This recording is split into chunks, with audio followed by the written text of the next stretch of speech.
Assalamualaikum warahmatullahi wabarakatuh. Perkenalkan, nama saya Rafli Fauzan Hidayat. Saya seorang mahasiswa dari Universitas Siliwangi di Fakultas Ilmu Sosial dan Ilmu Politik, program studi Ilmu Politik.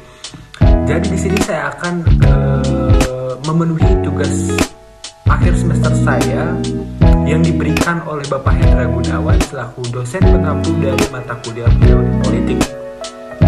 Jadi di sini saya akan sedikit menjelaskan atau mengulang materi yang sudah dipaparkan sebelumnya oleh Bapak Hendra Gunawan.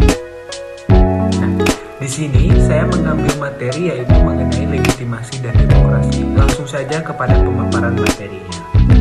Oke, jadi pada tahapan pertama, legitimasi ini berasal dari bahasa Latin, yaitu legitimare, yang berarti dinyatakan sah menurut hukum, atau dengan kata lain diartikan sebagai keabsahan. Legitimasi memberi keabsahan pada sebuah perintah atau komando sebagai sebuah karakter yang otoritatif atau otoritas yang merupakan kekuasaan yang sah yang diberikan kepada sebuah lembaga. Nah, menurut Max Weber, sumber legitimasi itu terbagi menjadi tiga, yaitu otoritas tradisional, otoritas karismatik, dan otoritas legal rasional. Legitimasi merupakan hal yang dinamis dan bisa berubah seiring dengan waktunya berjalan, tergantung pada persepsi masyarakat terhadap keabsahan dan keadilan dari tindakan atau kebijakan yang diambil oleh pemegang kekuasaan. Ketika legitimasi suatu entitas dipertanyakan atau hilang, hal ini dapat memicu ketidakstabilan dan konflik. Aspek-aspek legitimasi. Yang pertama, legitimasi legal rasional. Jadi legitimasi jenis ini berbasis pada hukum dan peraturan yang diterima secara umum dalam masyarakat modern. Legitimasi sering diperoleh melalui sistem hukum yang transparan dan adil. Pemerintah yang mematuhi konstitusi dan hukum yang ada biasanya mendapatkan legitimasi ini. Contohnya, merupakan negara-negara demokratis di mana pemimpin dipilih melalui proses pemilu yang sah dan transparan. Yang kedua ada legitimasi tradisional. Di sini dijelaskan bahwa legitimasi tradisional berasal dari adat istiadat dan tradisi yang sah dan telah berlangsung lama. Dalam banyak masyarakat, kekuasaan diakui berdasarkan garis keturunan atau warisan budaya. Jadi, mengikuti garis dari keturunan nenek moyang yang terdahulunya. Kerajaan-kerajaan yang memperoleh legitimasi melalui garis keturunan, contohnya klasik dari legitimasi tradisional. Meskipun mungkin tidak ada hukum tertulis yang mendasarinya, namun kekuasaan ini diakui karena menghormati tradisi dan sejarah. Lalu yang ketiga ada legitimasi karismatik. Nah, legitimasi ini berdasar pada karisma atau kualitas pribadi kepemimpinan. Seorang pemimpin yang memiliki daya tarik pribadi dan kemampuan untuk menginspirasi dan memotivasi orang lain sering mendapatkan legitimasi karismatik. Contoh dari legitimasi karismatik ini adalah pemimpin revolusioner seperti Mahatma Gandhi atau Nelson Mandela, yang diakui dan dihormati karena kualitas pribadi mereka dan kemampuan mereka untuk mempengaruhi orang banyak. Lalu yang keempat ada legitimasi demokratik. Nah, legitimasi demokratik ini berasal dari proses demokratis seperti pemilihan umum yang bebas dan adil. Dalam sistem demokrasi, kekuasaan diakui karena pemimpin dipilih oleh mayoritas rakyat. Proses ini memberikan legitimasi kepada pemimpin dan pemerintah karena mereka dianggap mewakili kehendak rakyat. Sistem ini juga mencakup mekanisme untuk akuntabilitas dan partisipasi publik dalam pengambilan keputusan. Lalu di sini saya akan menjelaskan mengenai dinamika legitimasi. Nah, jadi legitimasi ini bukanlah konsep yang statis, namun ia bersifat dinamis dan dapat berubah-ubah seiring berjalannya waktu.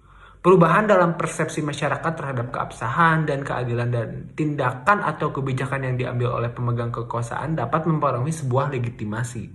Ketika legitimasi suatu entitas dipertanyakan atau hilang, hal ini dapat memicu ketidakstabilan dan konflik seperti yang tadi saya ucapkan.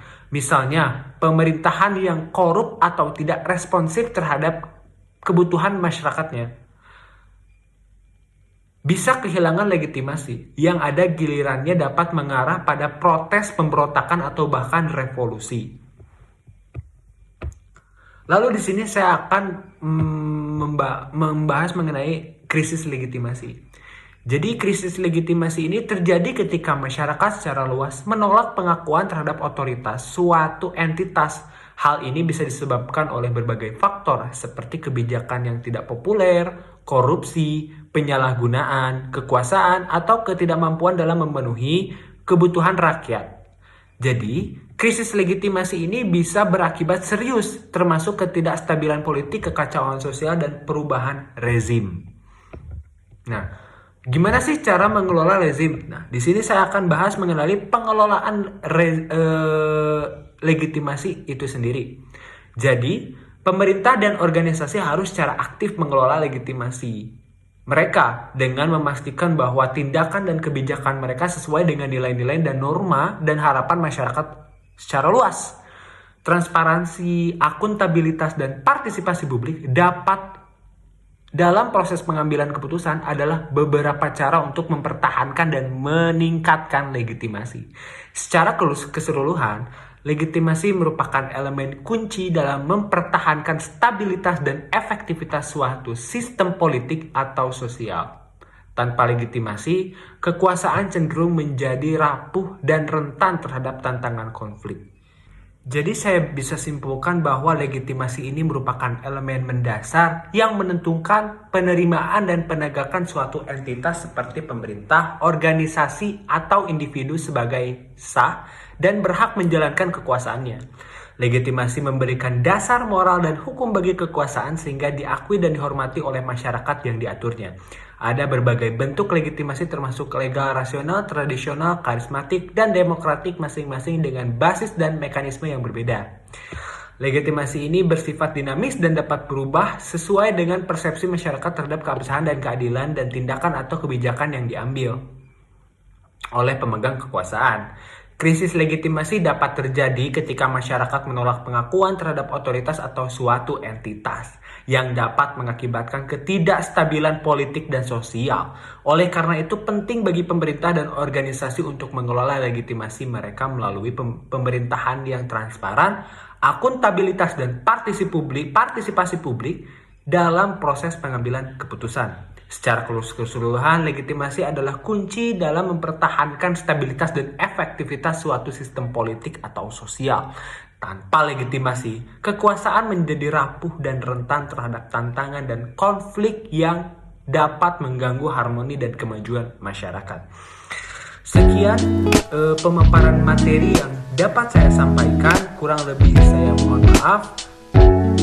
Terima kasih juga kepada Pak Hendra selaku dosen pengampu yang sudah memberikan waktu dan kesempatannya untuk bisa memaparkan materi ini agar saya bisa lebih memahami jauh mengenai legitimasi dan demokrasi. Sekian dari saya Rafli Fauzan Hidayat, undur diri. Wassalamualaikum warahmatullahi wabarakatuh.